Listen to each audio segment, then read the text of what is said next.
How's it going? Welcome to YEG MS episode number 25. And in this episode, I'm on a boat, mother. I didn't say it. I thought about it. You know that song from about 7 years ago, I'm on a boat. That's what I was thinking. But in this episode, I decided to record the bulk of it while I was kayaking in a lake. You'll notice when that segment starts that some of the audio may seem like it was highly edited, and it was. I had to redub short pieces of the vocals because I ended up with some wind, and wind noise is really, really tough to get out of audio. But for the most part, it turned out pretty good. I was out at the cabin last weekend, and I thought it'd be interesting to... I don't know why, but I thought it'd be interesting to record while I was kayaking. And I also did it because when I post this stuff to YouTube, you have to have either pictures or video. So now it's got some sort of first-person perspective of somebody kayaking in the middle of a lake. So there you have it. Interestingly enough, while I'm recording this right now, it's Tuesday night, just after a long weekend here in Canada, just after the Labor Day long weekend. And this coming Friday, I'll actually be driving to Hinton, Alberta, right near Jasper, for the MS mountain bike in support of the Multiple Sclerosis Society of Canada. This is the first time I've done the MS bike tour, the MS mountain bike. Which is very similar to every other MS bike tour, except for you ride up and down a mountain for 2 days. And the great part about that for me is a number of guys that I graduated from high school with in Kamloops, BC in 1994 have graciously agreed to meet me in Hinton and take part in the ride. And these are guys that I used to mountain bike with when I was 16, 17, 18. And here we are 20 odd years later doing it again. I'm pretty sure somebody's going to get hurt. My goal for the weekend is to not go over my handlebars.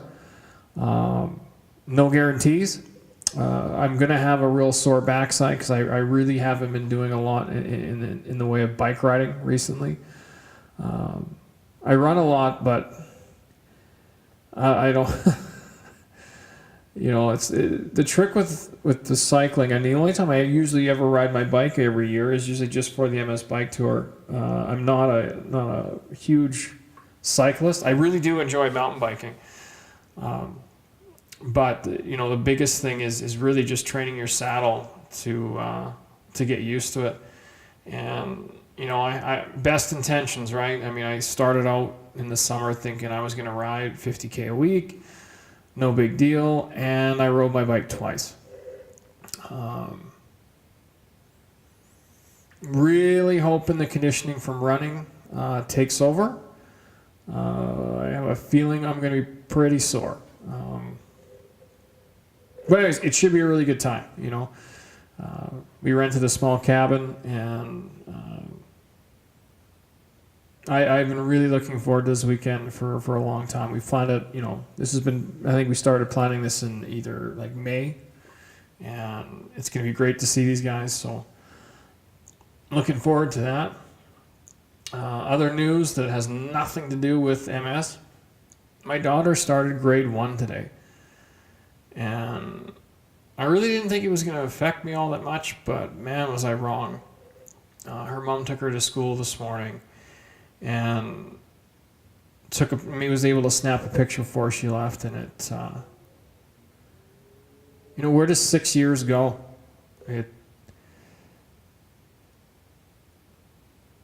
It's really funny that as a parent, time just flies by, my son's 4, my daughter's now 6, and neither one of them is a baby, and Belle's going into grade 1. Jonah's starting his second year of preschool. I'm really starting to feel old, I guess. And I remember when I was a kid, a summer, that 2 months in the summer took. A summer when I was a kid is a year now. Sorry, flip that around. The summertime, the amount of time I experienced, I actually mentally experienced in a year, now as a 40-year-old man, feels about the same as a summer did when I was 8, 9, 10, 11 years old. And it's mind-blowing in a lot of respects. It really, truly is. And it just seems like time it goes too fast. It really, really does. But I'm happy to report I took my kids out for dinner tonight, after their mom went to work, and Belle seemed pretty happy about her class. She's really excited. She's got some friends in her class, so it's all good. I mean, everything's great, but man, it's tough to see your babies grow up, and you want the best for them, and you want them to grow up, but at the same time, sometimes you wish that it would just slow down just a little bit. And I'm having that go through my head quite a bit this week. So, but anyways, coming up here in just a couple seconds is me on a kayak talking about some stuff I found in the news. And if you want any of the links to any of this stuff, it'll be in the companion notes on onmultiplesclerosis.com. And I would appreciate feedback on any of the stuff I talk about. Agree, disagree, like, dislike, whatever. And if you actually want to see the video that I took while I was recording, look up YEG MS on YouTube. And while you're there, give it a like. Maybe even subscribe to it. And give us a like on Facebook at onmultiplesclerosis.com. Anyway, here's me on a kayak.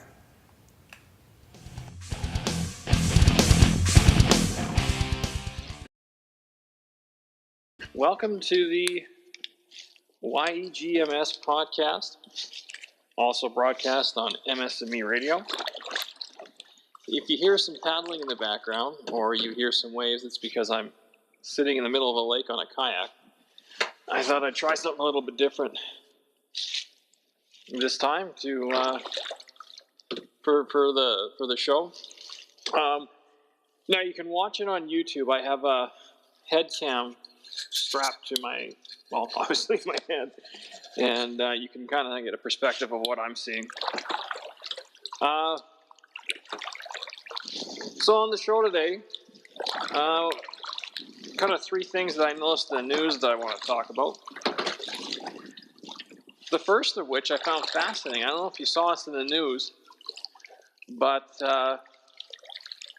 the Supreme Court of not North Korea, certainly not North Korea, the Supreme Court of South Korea has recently ruled in favor of a worker for the Samsung Corporation, and this worker worked in one of their LCD TV and screen plants.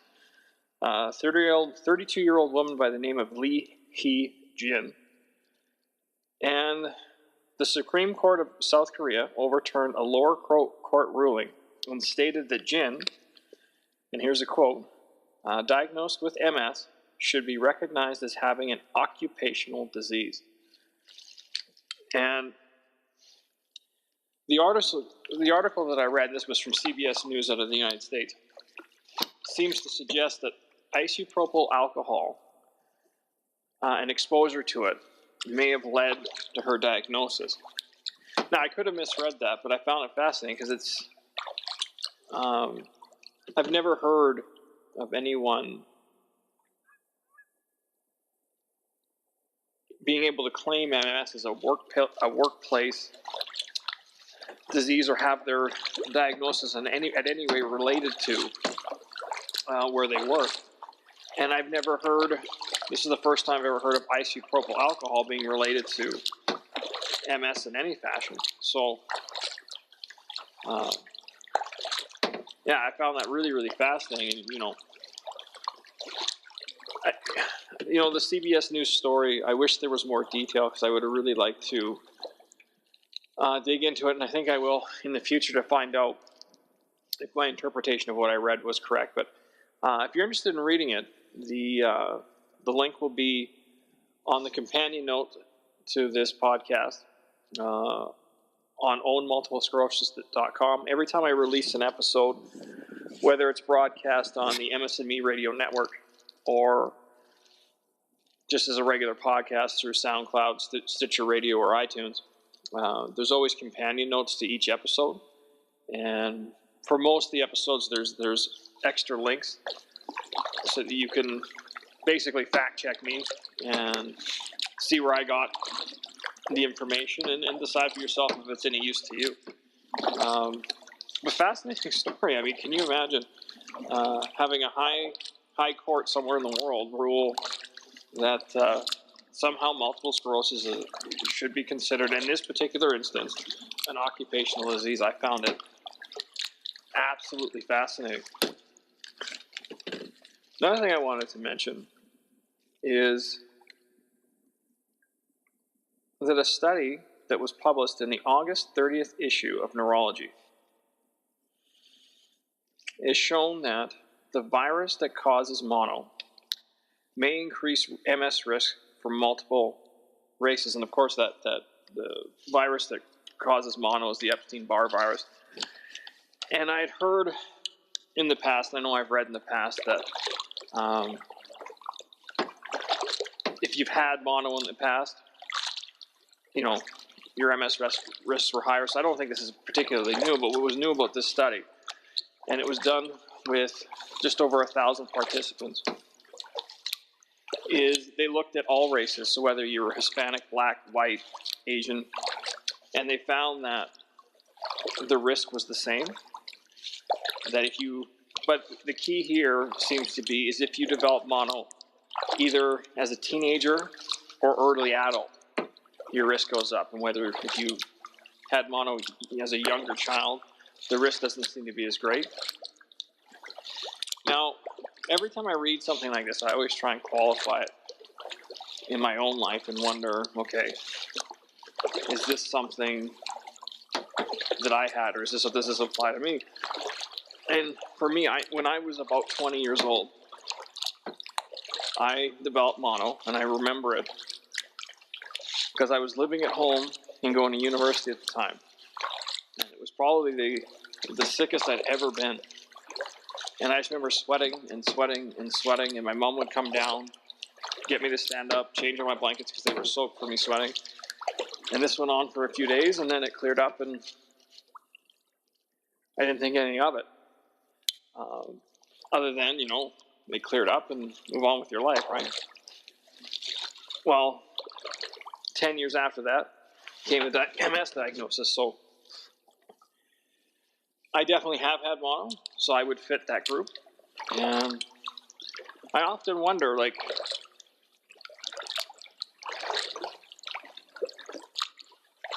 what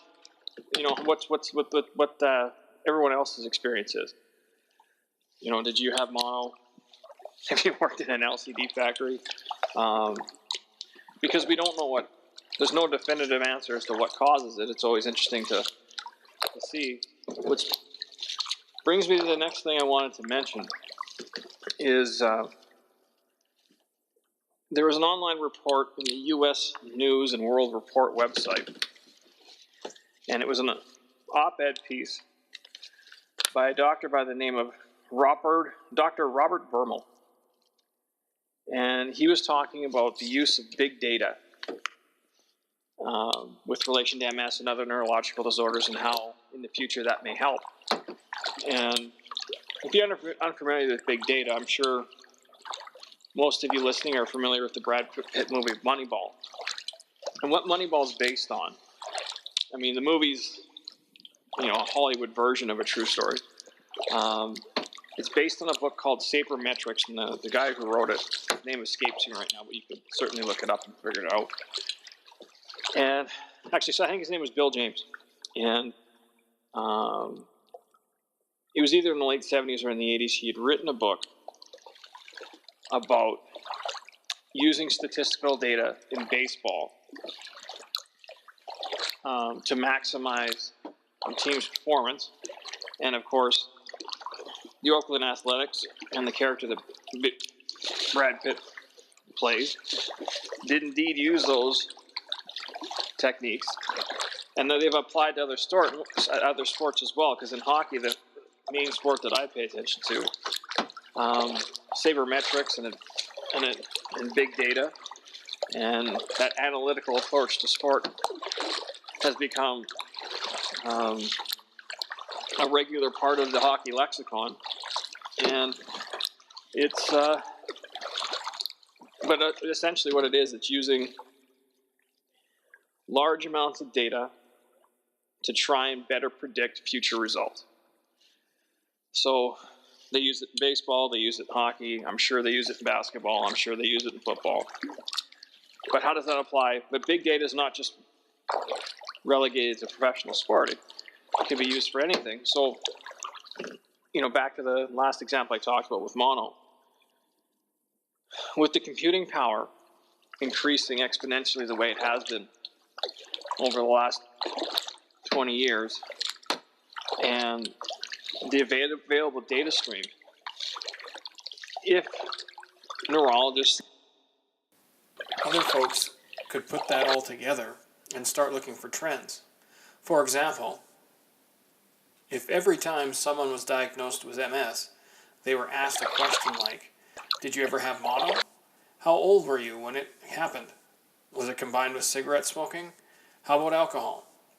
They could also look at dietary information and combine everything and attempt to identify trends.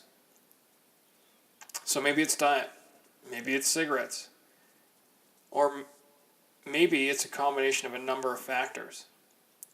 The thought that ran through my head was, and I don't know if everybody remembers this movie, but the 1989 Michael Keaton, Jack Nicholson Batman movie. Jack Nicholson plays the Joker, and he terrifies Gotham City by poisoning the residents. And when they would die, they would end up with giant smiles on their faces. And of course, it's Batman who discovers the code, or discovers that it's not one product which was poisoned, but several, and they had to be consumed together to poison the victims. And if I remember correctly, it was beauty products, so hairspray and shaving cream, or toothpaste and mouthwash, or there's several different basically ingredients, but in this case they were products that produced the result of somebody dying, and in post-mortem they'd end up with this giant Joker-like grin on their face. That was the thought that, reading this conjured in my head. Ridiculous example to use, but I think you understand where I'm going with this. Is it possible that MS is the result of a variety of things all coming together? Could it be genetics combined with the latitude of where you live, combined with your diet, combined with maybe the getting mono as a teenager was the trigger that caused that path? And for me, it's fascinating to look at. I mean, I found that being somebody diagnosed with the disease and without a lot of answers, I find it very cathartic to do research on my own and at least try to get a better understanding for myself, what's potentially happening with me and others like me. Further to that story, I'll quote the doctor here in his final sentence. Oh, before I should do that, I should mention one of the reasons why he wanted to take this analytical big data approach is that currently the United States Food and Drug Administration, which is of course different than here in Canada, but most of the same drugs that are approved in the US are approved in Canada and vice versa. But anyway, the Food and Drug Administration in the United States currently has over 14 disease-modifying therapies approved for the treatment of MS. And myself, I've used two. I used, not Rebif, Copaxone for about 2 years. And then my neurologist switched me off that to Tecfidera, and I've been on Tecfidera probably for another 2 years now, maybe a little longer. And if they could put all the people that are taking the different DMTs in to a database, and then they could start looking at it from, okay, well, so maybe Copaxone works best for women between the ages of, I don't know, I'm just using examples here. This isn't real, but maybe, you know, women between the ages of 25 to 36, where Tecfidera works best for men between the ages of, say, 30 to 40, and so on, and so on. Just by looking at the populations that are using the DMTs and their success rates, can you imagine if there was a database like that and how hugely valuable that would be? You know, I don't think looking or studying any data would be a bad thing, and comparing that data to get a clear picture of what's working for different people. You know, well, here we are from the author's perspective. Here's the final sentence of the article. Supplementing subjectivity with truly objective data-driven insights may help solve the mysteries of neurological diseases and lead to better patient outcomes. And I think that's the last little bit is the key, better patient outcomes. Because I know getting diagnosed is terrifying, because nobody can tell you a whole lot. But wouldn't you feel a little bit better if, say, you're a 35-year-old lady, or sorry, I shouldn't say lady, 35-year-old woman, and your neurologist sitting in front of you, and they can say, you know what, out of 15,000 patients, or sorry, we have 15,000 patients with your same basic profile, 35-year-old woman, non-smoker, had mono when they were 18.